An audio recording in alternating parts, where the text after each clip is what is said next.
आके पहुंच गए हैं देवझर के खूबसूरत वादियों के अंदर। इस एरिया को आप बढ़िया से देख लीजिए, कितना सा सुंदर सा एरिया। यहाँ छोटा सा एक पुल भी है, जो झरना का पानी, बटल का पानी इधर आते आते यहाँ जैसे झील जैसा नदी जैसा हो गया है, तो इसका ऊपर पुल बना हुआ है। तो देखो कितना सारे इधर जवान लोग जा रहे हैं घूमने के लिए, और ये बहुत ही प्यारा नज़ारा है। तो हम लोग भी अच्छा सा भी घूमने के लिए आ गए हैं।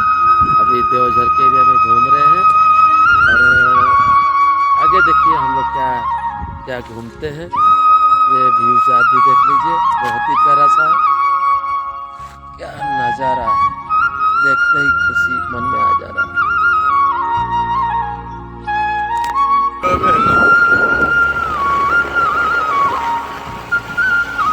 चलिए अब आगे चलते हैं, देखते हैं देवझर के एरिया में और क्या सब अच्छा अच्छा चीज़ देखने को मिलते हैं।